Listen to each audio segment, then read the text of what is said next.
कौन से कलर्स देते हैं, प्लस इनके क्या क्या यूजेस हैं, ये हम सब डिस्कस कर चुके हैं। आज की वीडियो में हम बात करेंगे हमारे चैप्टर का second part which is basis. हमने देखा था कि अगर हमारे पास कोई एक अननोन कंपाउंड प्रेजेंट है तो हमें उसको डिफरेंट डिफरेंट इंडिकेटर्स के साथ ट्रीट करना है। जो सब्सटेंस हमें जैसा कलर देगा उसके अकॉर्डिंग हमने ग्रुप्स बना लिए थे। एसिड जो होंगे वो डिफरेंट कलर्स देते हैं एंड बेसिस जो है वो डिफरेंट कलर्स देते हैं।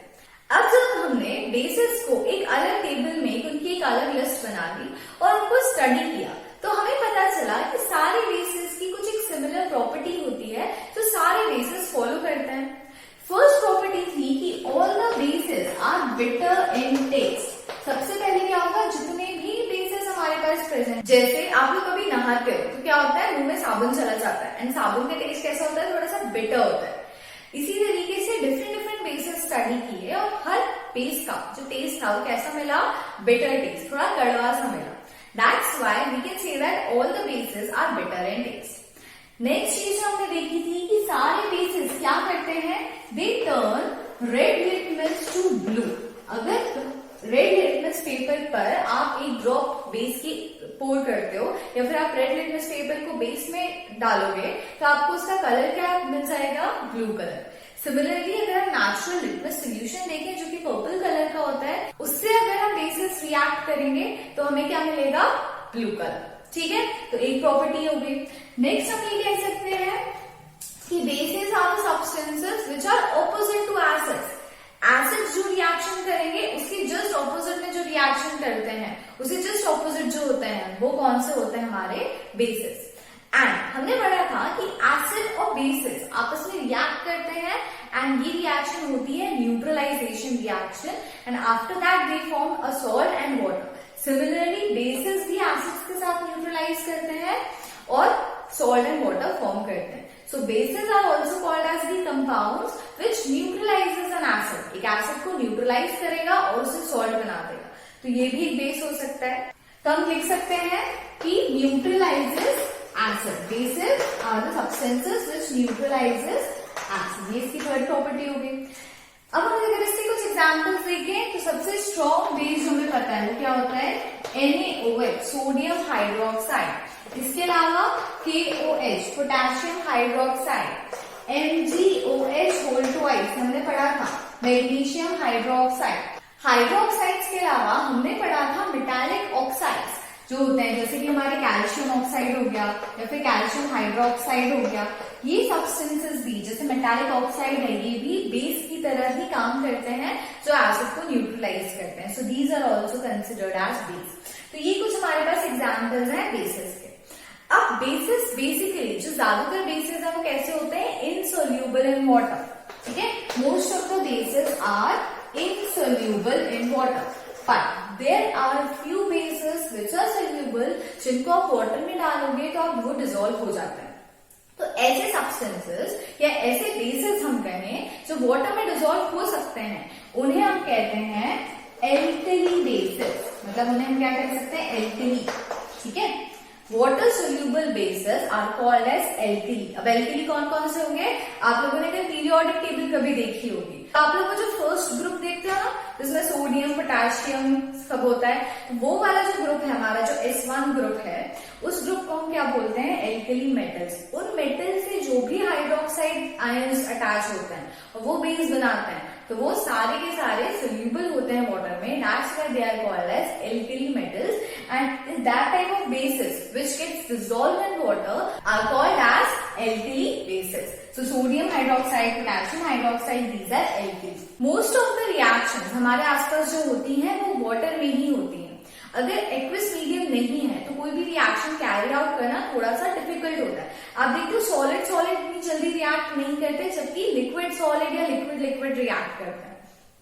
तो अगर हमारे पास ऐसे बेसिस हैं जो वाटर में सोल्यूबल नहीं है तो रिएक्शन करना मुश्किल होगा। बट अगर हमारे पास कुछ ऐसे बेसिस हैं जो वाटर में सोल्यूबल है तो उनकी रिएक्शन इजियर होगी।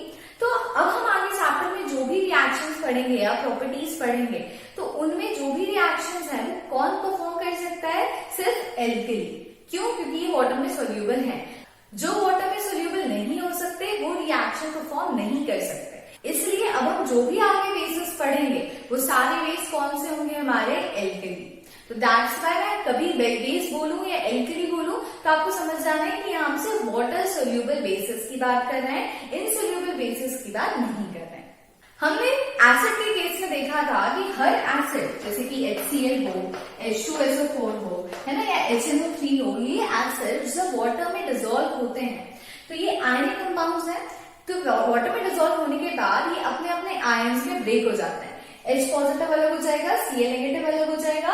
ये जो H पॉजिटिव होगा ये वाटर के साथ जाके कंबाइन होगा और H3O पॉजिटिव बना लेता है। ये थी हमारी एसिड की प्रॉपर्टी कि all the acids have protons in them. सारे एसिड्स में H पॉजिटिव आयंस होते हैं जो वाटर में जाके डिसॉल्व हो जाते हैं। अब अगर हम बेस की बात करें तो बेस में भी तो कुछ ऐसा होगा ना जो कॉमन होगा सारे बेसिस में। हमने अभी कुछ एग्जाम्पल्स देखे। हमने देखा NaOH, हमने देखा KOH, है ना, हमने देखा CaOH होल ट्वाइस। ये सारे क्या है? हाइड्रोक्साइड्स हैं। किसके हाइड्रोक्साइड्स हैं? मेटल के। और मेटल के हाइड्रोक्साइड्स क्या है? These are bases. अब अगर हम इनको वाटर में डिसॉल्व करें, मान लो मैंने इसको पानी में डाला, तो व्हाट विल हैपन? क्या होगा? आफ्टर डिसॉल्विंग इन वाटर, मैंने कहा ये सोल्यूबल होते हैं, वाटर में जाके डिसॉल्व हो जाएंगे। कोई भी कंपाउंड डिसॉल्व कब होता है?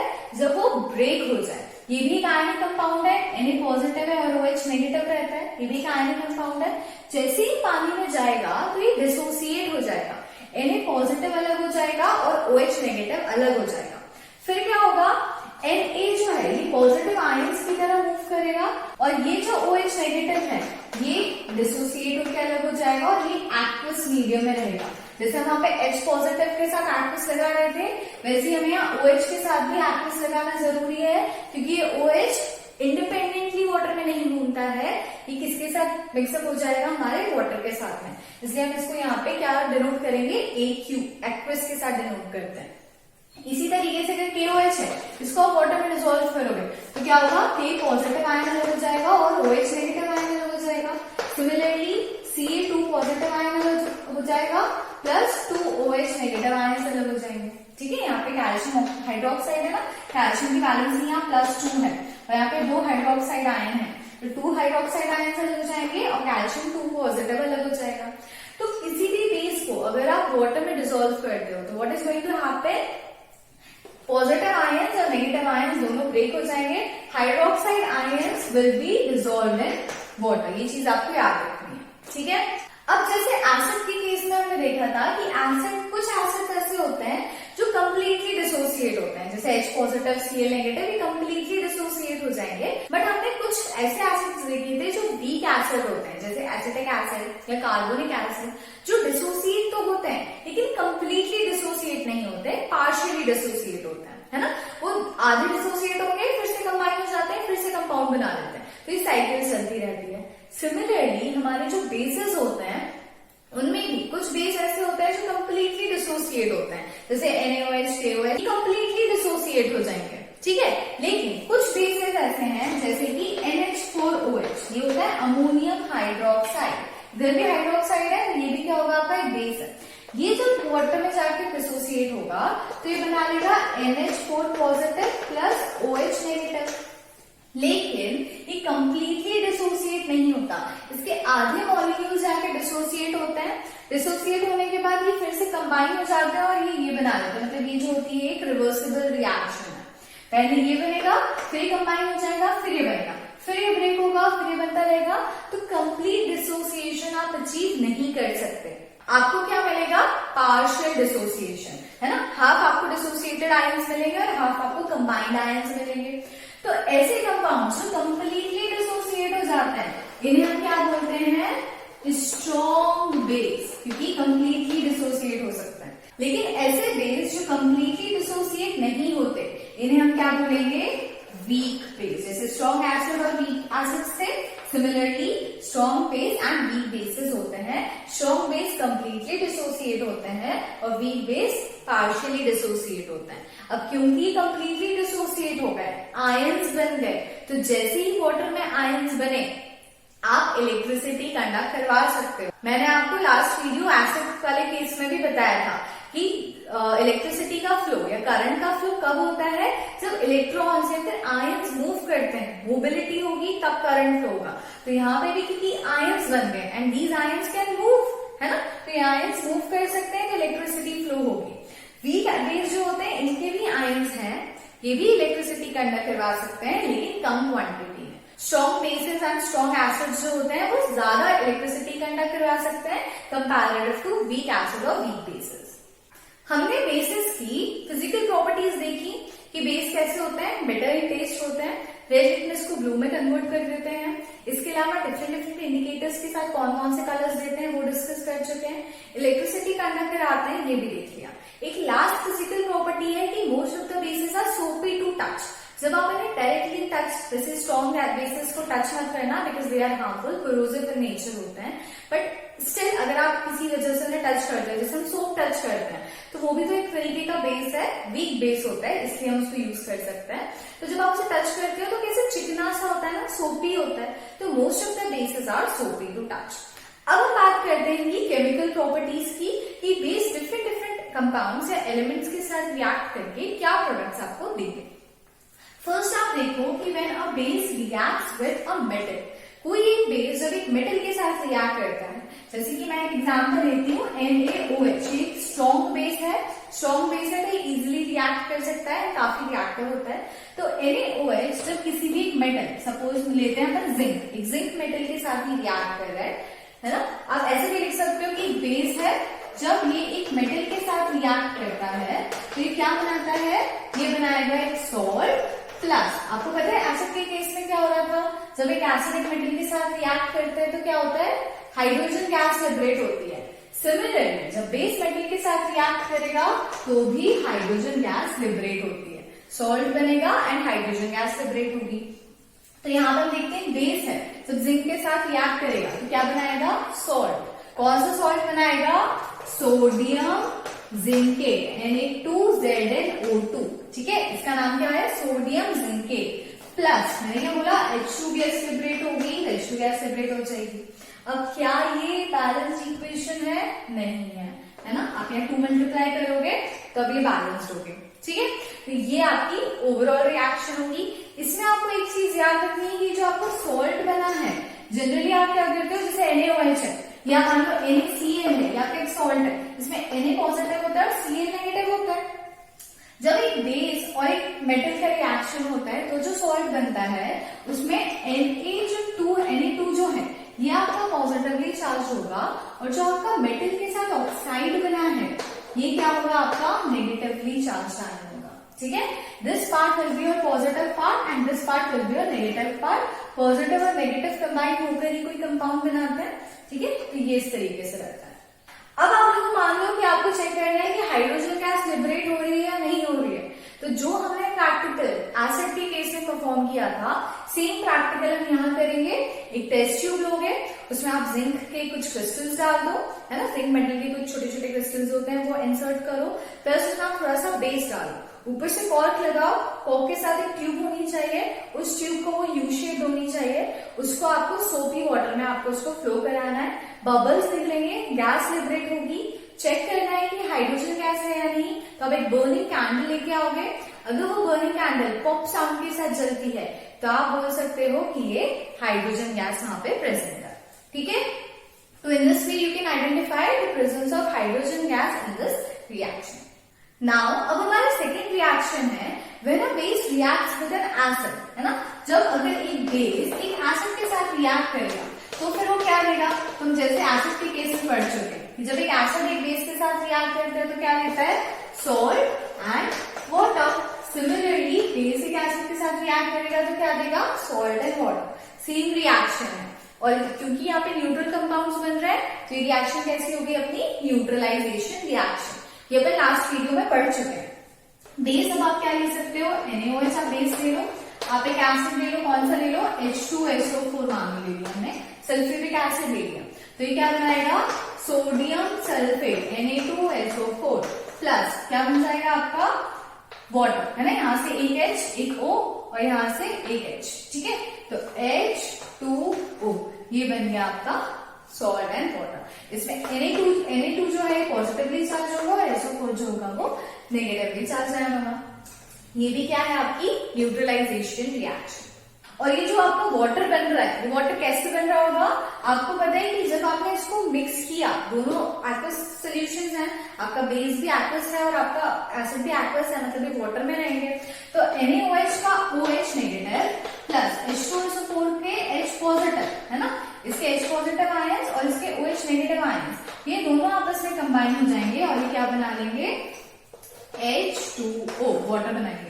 तो जो वाटर का फॉर्मेशन है वो आपके बेस के OH से और आपके एसिड के हाइड्रोजन आयन से, इनसे मिलकर आपका ये वाटर का फॉर्मेशन होता है।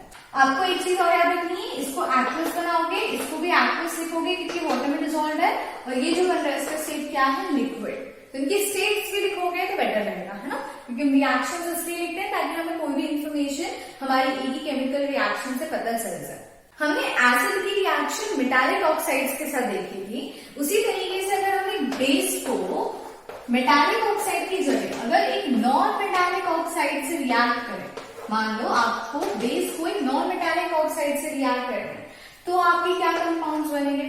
तो आपको याद है एसिड जब मेटालिक ऑक्साइड के साथ रिएक्ट कर रहा था तो वो बनाना था सॉल्ट एंड वाटर। सिमिलरली जब एक बेस एक नॉन मेटालिक ऑक्साइड के साथ रिएक्ट करता है तब भी वो क्या बनाता है, आपका सॉल्ट एंड वाटर। एग्जाम्पल देखते हैं, जैसे बेस में मान लो मेरा NaOH ले लेते हैं, sodium hydroxide. Non metallic oxide कौन से हो सकते हैं आपके, carbon dioxide, sulphur dioxide, nitrogen dioxide, nitrogen sulphur carbon, तीनों क्या है, नॉन मेटल्स है। तो नॉन मेटल्स के ऑक्साइड लेंगे। मेटेलिक ऑक्साइड्स कौन से होंगे, calcium oxide, iron oxide, aluminium oxide, जो मेटल के साथ बनाता है। तो भी हमें यहाँ पे एक नॉन मेटालिक ऑक्साइड लेना है, जैसे मान लो मैंने ले लिया CO2, ठीक है। जब इनकी आपस में रिएक्शन होगी तो व्हाट विल हैपन, आपका बनेगा एक सॉल्ट। सोडियम और कार्बन डाइऑक्साइड रिएक्ट करेंगे, क्या बनाएंगे, Na2CO3, सोडियम कार्बोनेट, ये क्या है आपका एक सॉल्ट, ठीक है। प्लस आपका ये जो हाइड्रोजन और ऑक्सीजन है ये मिलकर क्या बना लेगा, H2O। बैलेंस नहीं है इक्वेशन, इसको बैलेंस कर लो, 2 मल्टीप्लाई कर दो, Na2 हो गया CO3, ऑक्सीजन यहाँ पे 3 + 1 4 है, यहाँ पे 2 और 2 4 हो गए और 2 हाइड्रोजन बैलेंस, इक्वेशन बैलेंस हो गई।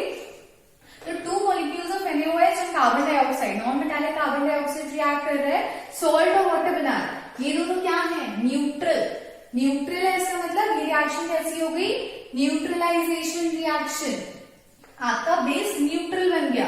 बेस न्यूट्रल कौन बनाता है, एसिड। इसका मतलब कि नॉन मेटालिक ऑक्साइड कैसी प्रॉपर्टी शो करते हैं, एसिडिक प्रॉपर्टी शो करते हैं।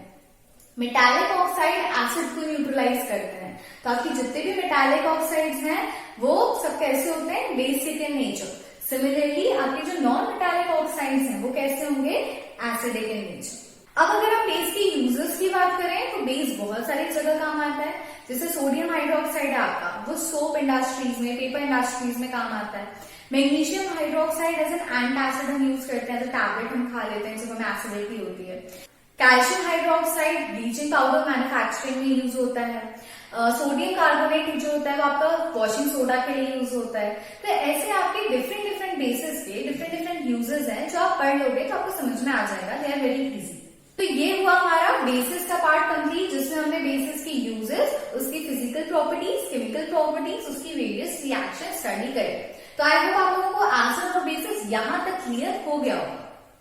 अब हम बात करते हैं strength of acids and bases की।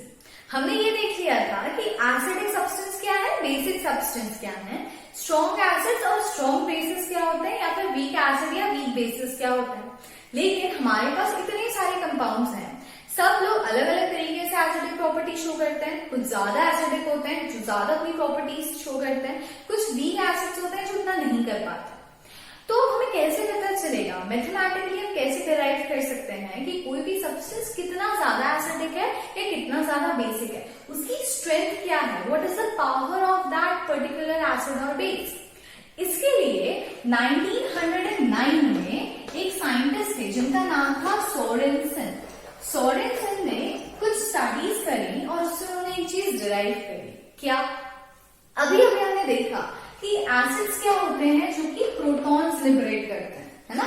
हाइड्रोजन आयन जो सब्सटेंस लिबरेट करते हैं उनको हम बोलते हैं एसिड्स, और वाटर में जो सब्सटेंस हाइड्रोक्साइड आयंस लिबरेट करते हैं उनको जनरली हम कहते हैं बेस। ठीक है, अब वाटर का अगर आप स्ट्रक्चर देखो तो वाटर होता है H2, इसका स्ट्रक्चर हम बनाते हैं HOH। इसमें आपका एक OH आयन होता है और एक H आयन होता है। ठीक है, वाटर को अगर आप इलेक्ट्रोलिसिस से डिसोसिएट करो, अपने आप तो डिसोसिएट नहीं होता, लेकिन अगर आप इलेक्ट्रोलिसिस से डिसोसिएट करो तो आपको क्या मिलेगा, एक H पॉजिटिव आयन मिलता है और एक OH नेगेटिव आयन मिलता है।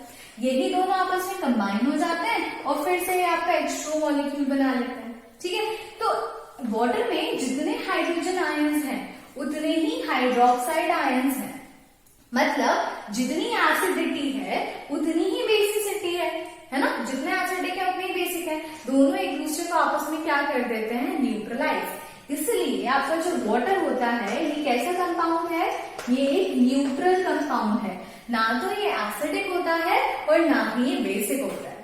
अब मान लो एक न्यूट्रल कंपाउंड को मुझे एसिडिक बनाना है, तो मैं क्या करूं, अगर मैंने एक एसिड इसमें ऐड कर दिया, मान लो मैंने HCl लिया और HCl मैंने आपके इस वाटर में ऐड कर दिया, व्हाट विल हैपन, क्या होगा, आपके H positive plus Cl negative ions form हो जाएंगे। ठीक है, H2 में H पॉजिटिव भी थे और क्या था, OH नेगेटिव भी था। ये H पॉजिटिव और ये OH नेगेटिव एक दूसरे को न्यूट्रलाइज कर रहे थे, लेकिन ये जो एक्सेस में H पॉजिटिव आयंस आ गए हैं इसके अंदर, वो क्या करेंगे, आपके वाटर की एसिडिटी को इंक्रीज कर देंगे। पहले वाटर न्यूट्रल था क्योंकि दोनों आपस में न्यूट्रलाइज हो रहे थे, बट क्योंकि आपने एडिशनली थोड़ा और एसिड इसमें ऐड किया है तो इस एसिड के जो हाइड्रोजन आयंस है वो इंक्रीज होंगे और एसिडिटी बढ़ाएंगे। सिमिलरली अगर मैं इसमें एक बेस ऐड कर देती हूँ, मान लो मैंने NaOH ऐड कर दिया, तो फिर अगेन क्या होगा, Na पॉजिटिव आयंस बनेंगे, OH नेगेटिव आयंस बनेंगे। H पॉजिटिव और OH नेगेटिव तो ऑलरेडी थे ही जो वाटर के थे, तो ये दोनों तो आपस में न्यूट्रलाइज कर लेंगे एक दूसरे को, लेकिन आपके वाटर में OH नेगेटिव आयंस एक्सेस में हो जाएंगे, ज्यादा अमाउंट में हो जाएंगे, तो क्या होगा, आपके वाटर की बेसिसिटी बढ़ जाएगी। यहाँ पे H पॉजिटिव के कारण एसिडिटी बढ़ रही थी, यहाँ पे OH नेगेटिव के कारण बेसिसिटी बढ़ जाएगी। यहाँ पे H पॉजिटिव आयंस इंक्रीज में है ना, ज्यादा क्वांटिटी में है, और यहाँ पे जो आपके H पॉजिटिव आयंस हैं वो थोड़े से लोअर क्वांटिटी में हो जाएंगे। OH इंक्रीज हो गया, मतलब H पॉजिटिव का लेवल कम हो गया ना। यहाँ पे OH 2OH है, लेकिन H पॉजिटिव कितना है, एक ही है, तो H पॉजिटिव यहाँ पे लोअर हो गया। यहाँ पे OH एक ही है और H पॉजिटिव कितने हो गए, 2, तो यहाँ पे हाइड्रोजन आयन का कॉन्सेंट्रेशन बढ़ गया। तो सोरेनसन ने इस चीज को स्टडी किया और उन्होंने कंक्लूजन निकाला कि depending upon the number of hydrogen ions present in your solution, आपके सोल्यूशन में जितने ज्यादा हाइड्रोजन आयंस होंगे उतना ज्यादा आपका सोल्यूशन एसिडिक होगा, और जितने कम हाइड्रोजन आयंस होंगे उतना कम आपका सोल्यूशन एसिडिक होगा, मतलब वो क्या हो जाएगा, बेसिक की तरफ मूव करेगा, वो बेसिक बन जाएगा। इतना आप लोगों को समझ आया। कोई भी सोल्यूशन एसिडिक कब होगा, जब उसमें हाइड्रोजन आयन ज्यादा और OH आयंस कम होंगे, और कोई भी सोल्यूशन बेसिक कब होगा, जब उसमें हाइड्रोजन आयंस कम होंगे और OH आयन ज्यादा होंगे। तो उन्होंने H और OH में कंफ्यूज होने की बजाय सिर्फ एक को कंसिडर किया, हाइड्रोजन आयंस, प्रोटॉन्स को। प्रोटॉन ज्यादा एसिडिक, प्रोटॉन्स कम नेगेटिव। इसी के लिए इन्होंने कंसेप्ट यूज किया which was called as pH, है ना, इन्होंने टर्म दिया pH। P जो वर्ड है इसका मतलब होता है जर्मन में पोटेंस। ठीक है, जर्मन में एक वर्ड है पोटेंस। इस पोटेंस का वर्ड टर्म का मतलब होता है पावर, कितनी ज्यादा पावर है। और ये जो H है ना, ये क्या बताता है, आपका hydrogen ion concentration, power of hydrogen ion concentration, मतलब आपके सब्सटेंस में हाइड्रोजन आयन कितना ज्यादा है या कितना कम है, वो कौन बताता है, आपका ये pH। ठीक है, अब ये जो pH है ये क्या होता है, इसको अगर आप फॉर्मूले में लिखना चाहो तो power of hydrogen ions pH is equal to inverse of concentration of hydrogen ions. ठीक है, आपके जो हाइड्रोजन आयंस हैं इनका कॉन्सेंट्रेशन इनवर्स में कितना है, हाइड्रोजन आयंस का कॉन्सेंट्रेशन इनवर्स में कितना है, इनवर्सली प्रोपोर्शनल है। इसका मतलब अगर आपका pH ज्यादा है तो कॉन्सेंट्रेशन ऑफ हाइड्रोजन आयंस क्या होगा, कम होगा। और अगर आपका पीएच कम है तो कॉन्सेंट्रेशन ऑफ हाइड्रोजन आयंस क्या होगा, ज्यादा होगा। कैसे, इसको समझने की कोशिश करते हैं। मान लो कि मेरा एक सोल्यूशन है जिसमें हाइड्रोजन आयंस है 200 हाइड्रोजन आयंस है, तो इसका सपोज कोई एक पीएच होगा, ठीक है। अब अगर सपोज करो कि हाइड्रोजन आयंस कम हो गए, 100 हो गए, तो फिर इसका एक पीएच होगा, राइट। अगर हाइड्रोजन आयंस ज्यादा है तो पीएच क्या होगा, कम। और अगर हाइड्रोजन आयंस कम है तो पीएच क्या होगा, ज्यादा। इसको आप ऐसे समझ सकते हो कि सोरेनसन ने क्या किया, एक पीएच स्केल डिराइव करे। उन्होंने क्या किया, कैसी स्केल बनाई और इस स्केल में उन्होंने नंबर दे दिए 0 से लेके, यहाँ पे 0 आता है, यहाँ पे आता है 14। सिर्फ 0 से लेके 14 तक ही नंबर्स होते हैं, ना 0 से कम होगा ना 14 से ज्यादा होगा। बीच में होता है आपका 7, ठीक है। अब इसके यहाँ पे आपको 1 2 3 4 5 6 7 8 9 10 11 12 13 और 14 ऐसे इन्होंने नंबर्स इस स्केल पे बता दिए। अब इनका कहना था कि अगर हाइड्रोजन आयंस किसी सब्सटेंस में ज्यादा है तो वो सब्सटेंस कैसा होगा, हाइड्रोजन आयंस ज्यादा, मतलब वो सब्सटेंस एसिडिक होगा। अब अगर वो सब्सटेंस एसिडिक है, उसमें हाइड्रोजन आयन ज्यादा है, तो उसका पीएच क्या होना चाहिए, कम। पीएच का जो नंबर है वो क्या होगा, कम। तो जितना कम नंबर होगा, मतलब पीएच 1 है, पीएच 2 है, पीएच 3 है, कम पीएच, तो ये सब्सटेंस क्या होंगे, आपके एसिडिक सब्सटेंस होंगे, ठीक है। और अगर आपके इसमें कंसेंट्रेशन ऑफ हाइड्रोजन आयन कम है, हाइड्रोजन आयन कम, मतलब वो सब्सटेंस कैसा होगा, उसका पीएच क्या होगा, ज्यादा। तो पीएच अगर ज्यादा है, 8 9 10 11 12 13 14 पीएच ज्यादा हो रहा है, तो फिर वो सब्सटेंस कैसा होगा, आपका बेसिक होगा, ठीक है। यहाँ पे अगर आप बढ़ रहे हो तो आपकी एसिडिक प्रॉपर्टी इंक्रीज हो रही है, यहाँ बढ़ रहे हो तो आपकी बेसिक प्रॉपर्टी इंक्रीज हो रही है। उन्होंने 7 जो नंबर है इसको उन्होंने बताया न्यूट्रल। ऐसे सब्सटेंसेस जैसे कि प्योर वाटर हो गया, जिसमें कोई इम्प्योरिटी प्रेजेंट नहीं है, इसके अलावा जितने भी आपके सॉल्ट्स हैं जो एसिड और बेस से बने हैं, उनको न्यूट्रलाइज करके बने हैं, वो सारे सॉल्ट्स, उनका पीएच क्या होगा, 7। ना तो वो एसिडिक होंगे ना ही वो बेसिक होंगे। अब जो सब्सटेंस जैसे जैसे एसिडिक प्रॉपर्टी बढ़ती जाएगी, मतलब अगर कोई वीक एसिड है तो उसका पीएच 6 से 7 के बीच में होगा, कम एसिडिक है। थोड़ी एसिडिक प्रॉपर्टी बढ़ी, 5 के पास में आ गया, थोड़ी एसिडिक प्रॉपर्टी बढ़ी, 4 3 2 1। सबसे ज्यादा एसिडिक जो होगा तो यहाँ पे 0 पॉइंट समथिंग कुछ अगर पीएच है तो सबसे ज्यादा एसिडिक प्रॉपर्टी शो करेगा। इसी तरीके से अगर 7 से यहाँ मूव करते हो, 7 से 8 पे जाओगे तो थोड़ा वीक बेस है, फिर 8 से 9 पे जाओगे तो बेसिक नेचर बढ़ गया, फिर 9 से 14 की तरफ आप जाओगे तो सबसे ज्यादा बेसिक नेचर हो जाता है। जैसे अगर कोई एसिडिक 0 पे है तो सबसे ज्यादा एसिडिक, 14 पे है तो सबसे ज्यादा बेसिक। क्यों हो रहा है ऐसा, पीएच बढ़ने पे हाइड्रोजन आयन कम हो रहे हैं, मतलब बेसिक नेचर बढ़ रहा है। पीएच कम होने पे हाइड्रोजन आयंस बढ़ रहे हैं, मतलब कि एसिडिक कैरेक्टर बढ़ रहा है। तो पीएच कम तो एसिडिक, पीएच ज्यादा तो बेसिक। 7 पे न्यूट्रल, 7 से जैसे यहाँ जाओगे बेसिक नेचर बढ़ेगा, यहाँ पे स्ट्रॉन्ग बेस होगा, और 7 से जैसे आप इस साइड मूव करोगे एसिडिक कैरेक्टर बढ़ेगा, और 0 के पास में मोस्ट एसिडिक आपको मिलता है, ठीक है। इसके थ्रू हम बता सकते हैं कि कौन कौन से सब्सटेंसेस एसिडिक होंगे, कौन से सब्सटेंस बेसिक होंगे, अगर हमें उनका पीएच पता है तो। और फिर हम उनकी स्ट्रेंथ भी बता सकते हैं कि कितना ज्यादा एसिडिक है और कितना ज्यादा बेसिक है। लेकिन आप लोगों ने जब इंडिकेटर्स पढ़ा तो इंडिकेटर्स अभी तक हमने जितने भी पढ़े हैं वो क्या करते हैं, वो आपको सिर्फ एक कलर दे देते हैं, है ना। जैसे अगर एक फिनोक्सिलीन डाला मैंने तो फिनोक्सिलीन बेस के साथ आपको पिंक कलर दे देगा। पिंक कलर में कोई शेड वेड नहीं होता है, जिससे आपको पता चले कि कितना ज्यादा बेसिक है। बेसिक है इतना पता है, 8 पे होगा तो भी सेम कलर आएगा, 14 पे होगा तो भी सेम कलर आएगा। How you going to identify कि इसकी स्ट्रेंथ कितनी है ना। नॉर्मल इंडिकेटर जो अभी तक हम पढ़ चुके हैं उससे हम स्ट्रेंथ फाइंड आउट नहीं कर सकते। तो इसके लिए अब अगर हमें एसिडिक स्ट्रेंथ या बेसिक स्ट्रेंथ फाइंड आउट करनी है with the help of indicator, तो इसके लिए हमने बनाया है यूनिवर्सल इंडिकेटर। यूनिवर्सल मतलब जो हर जगह एप्लीकेबल है। यूनिवर्सल इंडिकेटर एक्चुअली क्या होता है, मिक्सचर ऑफ डाइज होती है। जितनी भी हमने डाइज पढ़ी है अभी तक, और भी बहुत सारी डाइज होती हैं, उनको मिक्स कर दिया जाता है, और वो डाइज क्या करती हैं, हर एक पर्टिकुलर एसिडिक पीएच पे अलग अलग कलर्स देती है। उसको मिक्स करके या तो सोल्यूशन बना लेते हैं, लिक्विड फॉर्म में आपको मिलता है यूनिवर्सल इंडिकेटर, या फिर एक यूनिवर्सल इंडिकेटर पेपर आता है।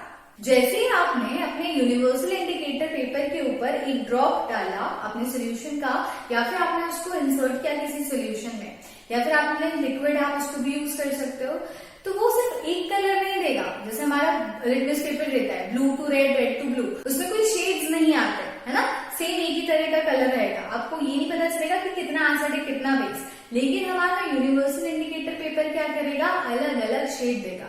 जैसे कि आप स्क्रीन पे देख सकते हो, अगर आपको डार्क रेड मिलता है, जैसे आपने सोल्यूशन डाला, अगर वो पेपर डार्क रेड हो गया तो आप बोलोगे कि ये हाईली एसिडिक है।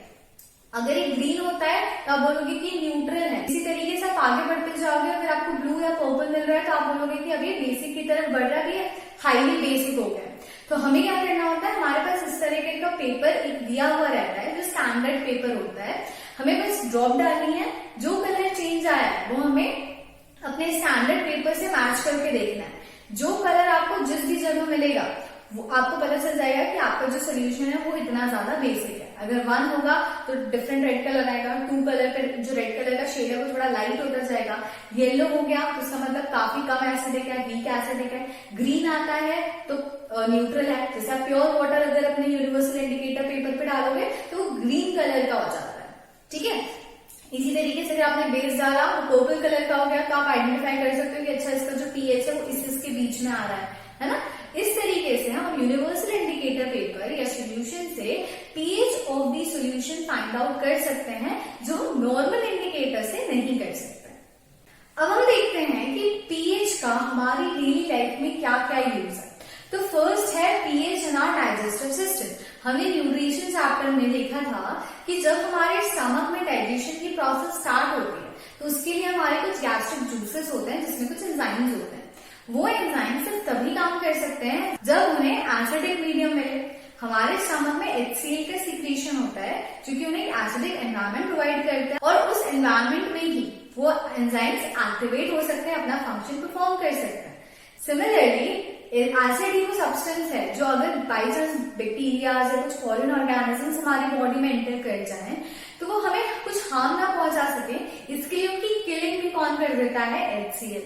तो आप देखते हो कि स्टमक में हमारा जो पीएच है वो थोड़ा हाईली एसिडिक होता है।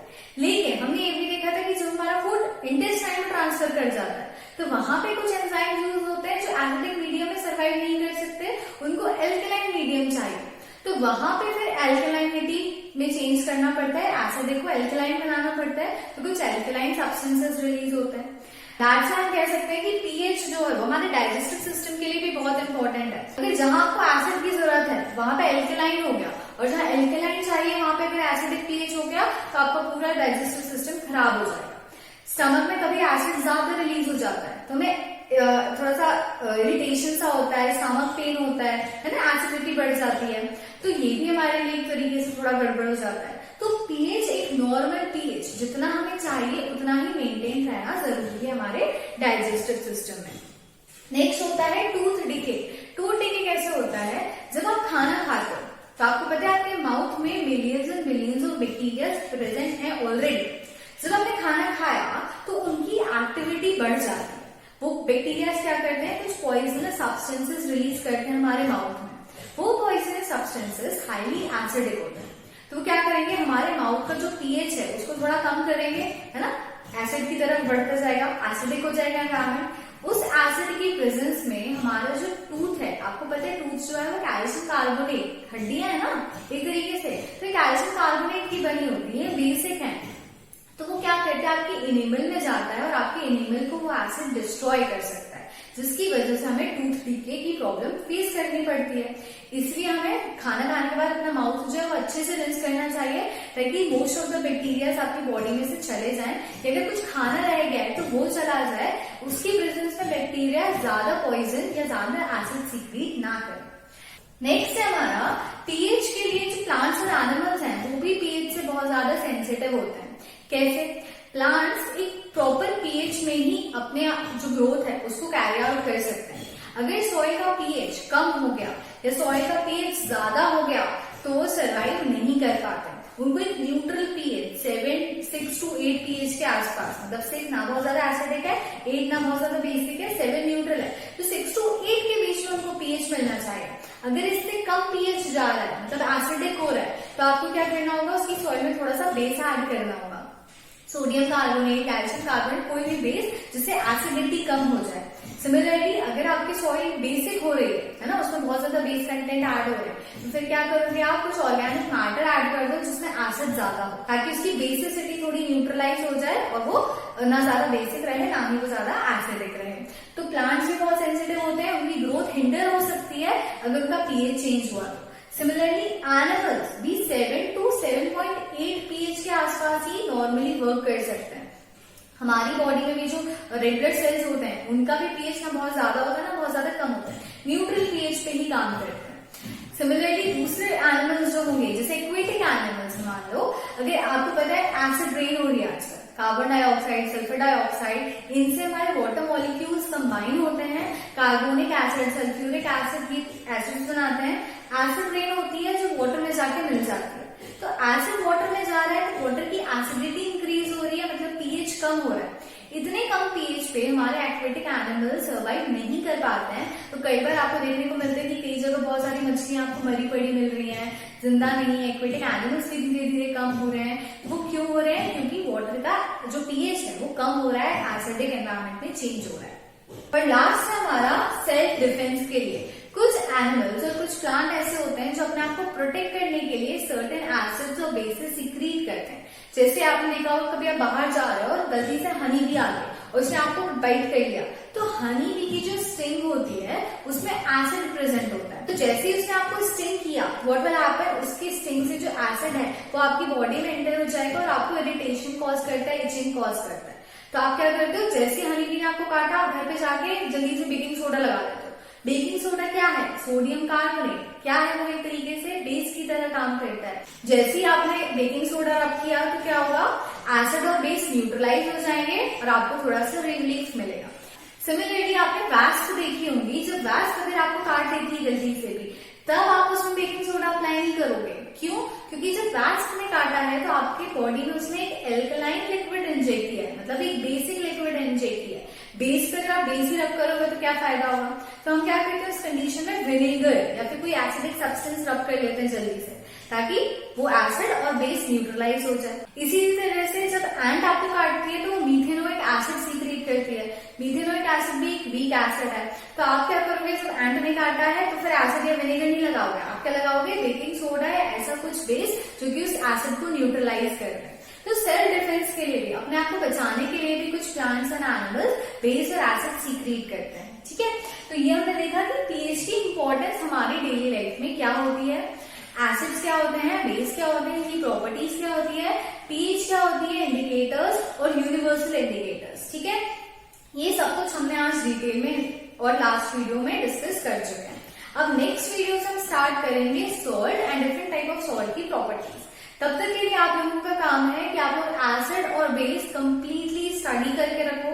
अगर ये नहीं समझ आया तो आगे जाके जब आप पढ़ोगे तो थोड़ा सा कंफ्यूजन होगा, है ना। एक एक टॉपिक पढ़ते जाओगे तो कंफ्यूजन कम रहेगा। तो पहले एसिड को अच्छे से पढ़ो, फिर बेस को अच्छे से पढ़ो, इन दोनों की कंपैरेटिव स्टडी भी पढ़ो। जब एक दूसरे को एक साथ कंपेयर करके पढ़ोगे ना कि एसिड ये करता है, बेस ये करता है, एसिड ये करता है, बेस ये करता है, तो आप लोगों को याद करना इजी हो जाएगा। फिर आप रिएक्शन में कंफ्यूज भी नहीं होंगे। रिएक्शन लिखते हुए कई बार बच्चे कंफ्यूज हो जाते हैं, केमिस्ट्री इसलिए नहीं पसंद आती क्यों, क्योंकि रिएक्शंस याद करनी पड़ती हैं।